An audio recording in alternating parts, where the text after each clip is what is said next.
Welcome back to my channel, Ramir Boulder. Papakita ko lang po sa inyo ang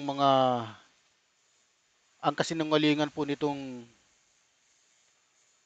Kiko Saltik Barsaga. Ano? Ayon po sa kanya,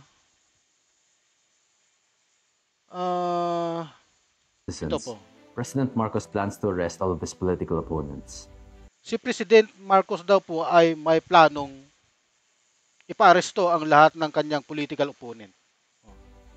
Earlier today, Marcos issued an arrest warrant against Earlier today,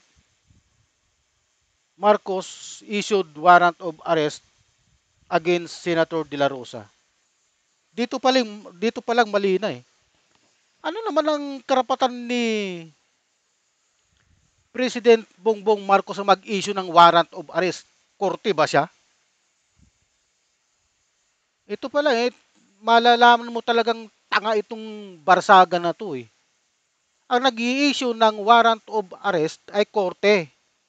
Baka ang sinasabi niya, yung International Criminal Court na warrant of arrest. Hindi naman si Bongbong Marcos ang nag-issue nun eh. At saka ano bang magagawa nun? Kahit kaya bang diktahan ng presidente ng Pilipinas ang ICC? Tingnan mo itong katangahan nitong Barsaga na to. Pagpatuloy po natin. Senator De La Rosa, Oh. an ally of former President Duterte, Ayan oh.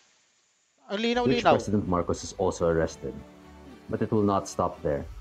The Marcos administration also plans to imprison Senator Bongo, Senator Villanueva, Oh, narinig po ninyo?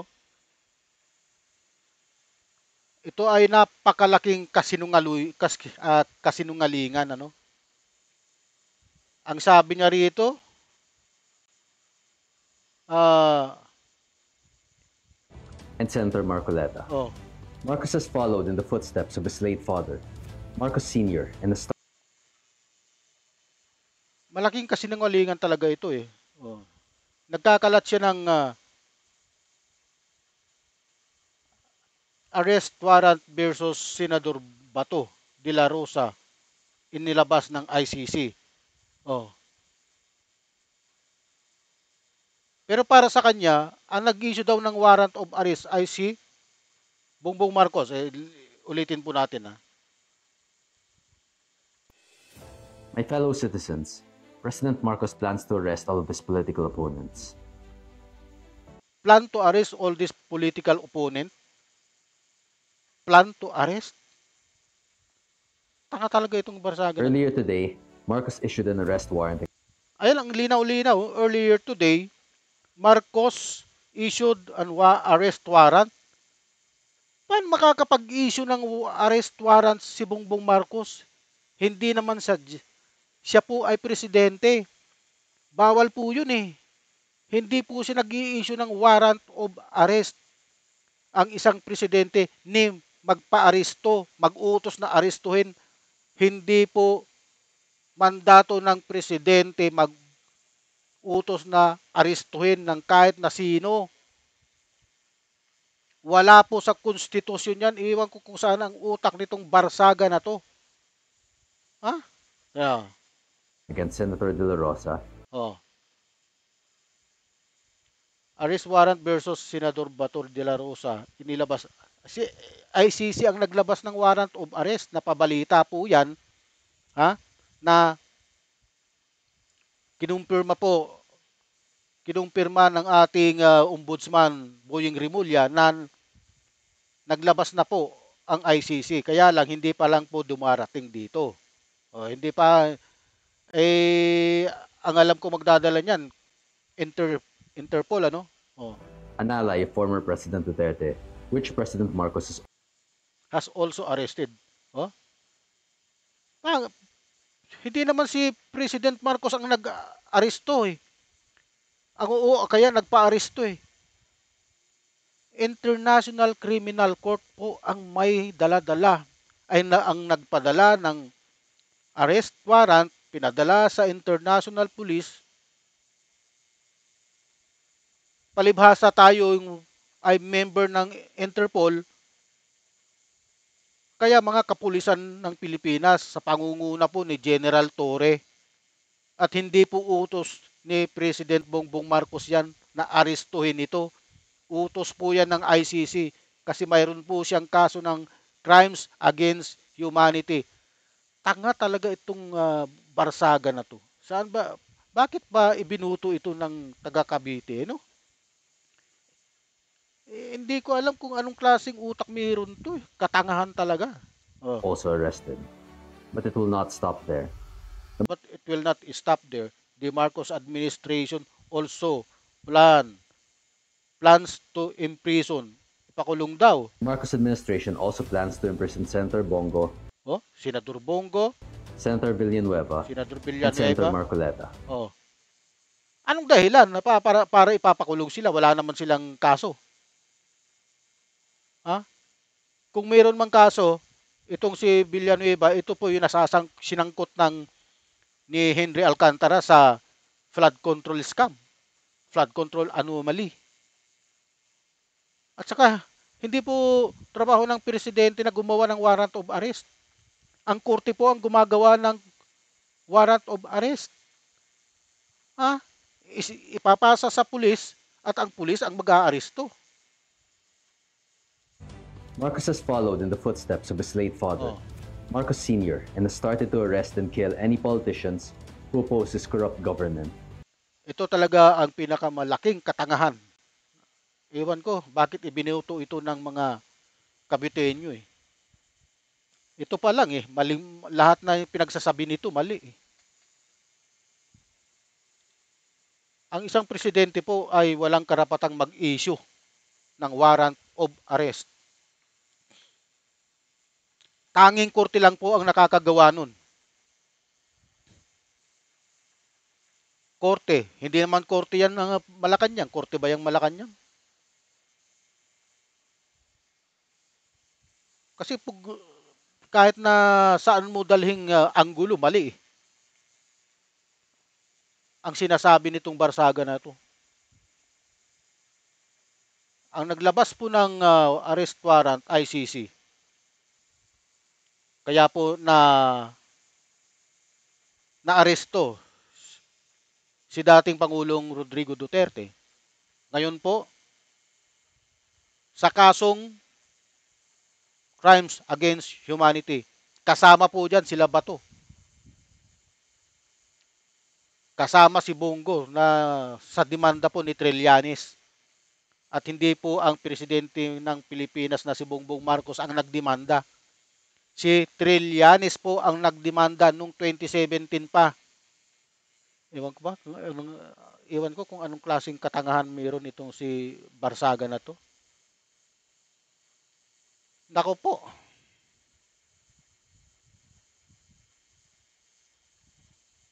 Ha? Ang laki talagang kalukuhan itong bakit pa binuto ng tao ito? Ha? Itong si Congressman Kiko Saltik Barsaga. Bay, dahil he's willfully ignoring the corruption accusation against all there. Oh. There's only one solution left, and that is for people power. Kiko Saltik Barsaga, hindi na po mangyayari yan sinasabi mong people power na yan. Ano? Hindi mo mangyayari yan. Hindi mangyayari. Kahit na anong gawin mong paghikayat sa mga tao na mag-people power, hindi mangyayari yan. Kaya itong pinapakalat mong napakalaking kasinungalingan, ikaw ay mananagot. Pananagutan mo to dahil nga nagkakalat ka ng maling impormasyon sa taong bayan. Ha? Kaya po, mga kababayan, huwag nyo pong pakinggan to dahil mali-mali ang sinasabi nito. Naturingang congressman, ang pinapakalat, mali. Nag-issue daw ang si Bongbong Marcos ng warrant of arrest para arestuin itong si De La Rosa, si Bato. Ano naman ang karapatan ng isang presidenteng mag-issue ng warrant of arrest? Ikorte naman ang nag-i-issue nun kung halimbawa man. At saka ano, wala naman kaso si Bato de la Rosa dito sa Pilipinas. Ang kaso niya kasama siya doon sa kasong isinampa ni Trillanes doon sa ICC. Kasama si itong si presidente dating presidente Rodrigo Roa Duterte, ayan si Bato de la Rosa at saka si Bongo. Yan po ang balita. Ah, pero itong sinasabi nitong si Kiko Saltik Barsaga ay napakalaking kamalian. Mali talaga. Ha? Ulitin po natin para po malinawan nyo. Sige, ha?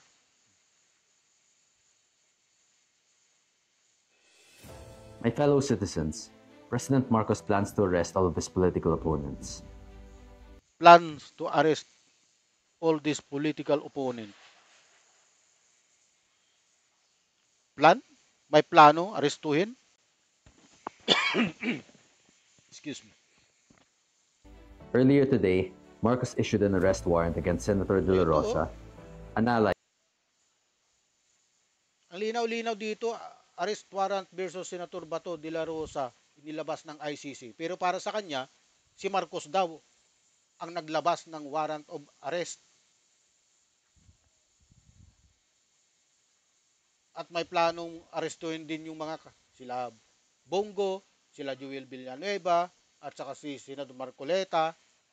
Ano naman ang katangahan nitong taon to? By former President Duterte, which President Marcos is also arrested. Sino ba? My fellow citizens, President Marcos plans to arrest all of his political opponents. Earlier today, Marcos issued an arrest warrant against Senator De La Rosa, but it will not stop there. The Marcos administration also plans to imprison Senator Bongo, Senator Villanueva, and Senator Marcoleta. Marcos has followed in the footsteps of his late father. Sinunod niya raw yung ang footstep ng kanyang tatay. Ang malaking kalukuhan, malaking katarantaduhan talaga ito. Marcos Sr. and has started to arrest and kill any politicians who oppose his corrupt government. There's only one solution left, and that is for people power. For our citizens to march towards the gates of Malacanang and remove the source of corruption that steals and destroys our beloved country. Itong bidyong to, matagal na to, noong 1986 people power pa ito eh. Ha?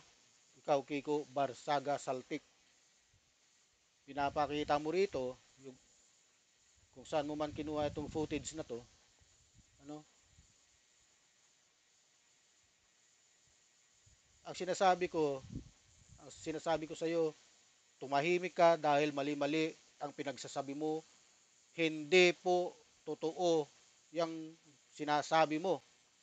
Malaking katangahan, malaking mali, pagkakamali mo yan. Ha? Iwan ko ba bakit ka binuto ng mga taga Dasmariñas eh. Ha?